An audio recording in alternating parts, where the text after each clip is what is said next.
Assalamualaikum. Hai Sobat Tafsir, pernah nggak sih Sobat baca sebuah ayat, tapi kayak, loh ini maksudnya gimana ya di zaman sekarang? Nah, ada satu buku yang seru banget buat menjawab pertanyaan tadi. Judulnya Hermeneutika dan Pengembangan Ulumul Quran. Buku ini ngajak kita mikir ulang tentang cara kita memahami Al-Quran. Bukan cuma dari teksnya, tapi juga konteksnya. Di episode kali ini, kita akan bahas yang berkaitan dengan hal tersebut. Yuk duduk, siapkan teh atau kopi, dan kita mulai. Buku yang akan kita bahas kali ini adalah buku berjudul Hermeneutika dan Pengembangan Ulumul Quran yang ditulis oleh Profesor Sahiron Syamsuddin dan diterbitkan oleh pesantren Nawasya Press dalam edisi revisi dan perluasannya di tahun 2017. Ini bukan buku ringan kayak novel, tapi juga bukan buku yang berat banget kalau sobat pelan-pelan bacanya. Ngomong-ngomong, penulis buku ini, Profesor Sahiron Syamsuddin, adalah guru besar Ulumul Quran dan Tafsir di UIN Sunan Kalijaga, Yogyakarta. Beliau ini gak cuma ngajar sebagai dosen, tapi juga banyak nulis dan jadi pembicara di berbagai forum akademik, baik nasional maupun internasional. Riwayat pendidikan beliau juga menarik. Beliau sarjana di IAIN Sunan Kalijaga Yogyakarta, melanjutkan program master di McGill University Kanada, dan mengambil program doktoral di Bamberg University, Jerman. Riwayat pendidikan beliau ini mewarnai pemahaman dan pemikiran beliau dalam ulumul Quran dan tafsir. Nah, kalau isi bukunya apa sih?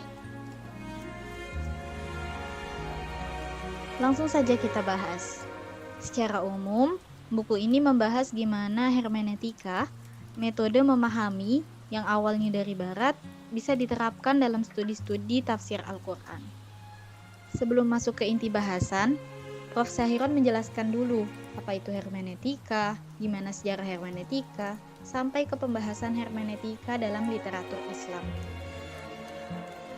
Gak lupa, Prof. Sahiron juga memaparkan berbagai pro kontra yang terjadi terhadap penerapan hermeneutika dalam penafsiran serta alasannya. Prof. Sahiron juga menyampaikan langsung di pendahuluan buku bahwa beliau mengambil posisi jalan tengah. Dalam arti, beliau memahami bahwa sebagian teori hermeneutika bisa digunakan dalam pengembangan ulumul Quran hingga lahirlah buku ini. Sekarang pertanyaannya, teori hermeneutika mana yang bisa diterapkan dalam pengembangan ulumul Quran dan tafsir? Dalam buku yang terdiri dari 194 halaman ini, Prof. Sahiron menjelaskan dan memberikan contoh penerapan teori-teori hermeneutika barat dalam pengembangan ulumul Quran. Fokus pembahasan beliau adalah 3 tokoh hermeneutika barat, yakni Schleiermacher, Gadamer, dan Gracia. Beberapa teori ketiga tokoh tersebut dielaborasikan dengan metode penafsiran para ulama muslim seperti Muhammad Al-Falabi, Nasr Hamid Abu Zaid, dan lain-lain. Yang paling menarik dari buku ini adalah gimana Prof. Sahiron Syamsuddin mengintegrasikan aliran penafsiran kuasi objektivis progresif dalam tradisi Islam dengan konsep keseimbangan hermeneutik dalam hermeneutika. Hasil integrasi tersebut dikenal dengan metode makna kum magza. Apa sih metode makna kum magza itu? Metode makna kum magza adalah metode penafsiran dengan memperhatikan 2 hal penting.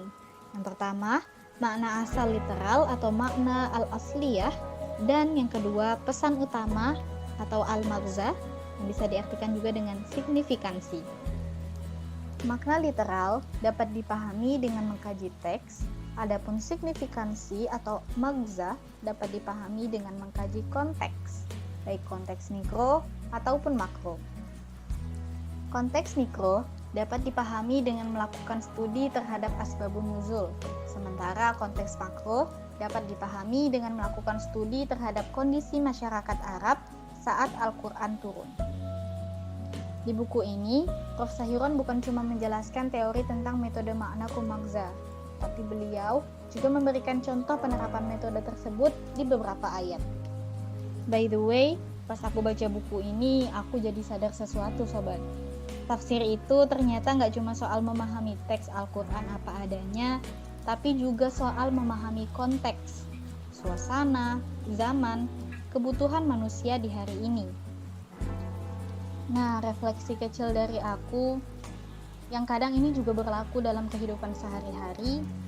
Jadi saat kita berinteraksi sama orang lain, sebenarnya kita juga melakukan tafsir. Kita nggak cuma dengar apa yang orang lain katakan, tapi kita juga perlu paham latar belakang mereka, perasaan mereka, situasi yang lagi mereka hadapi.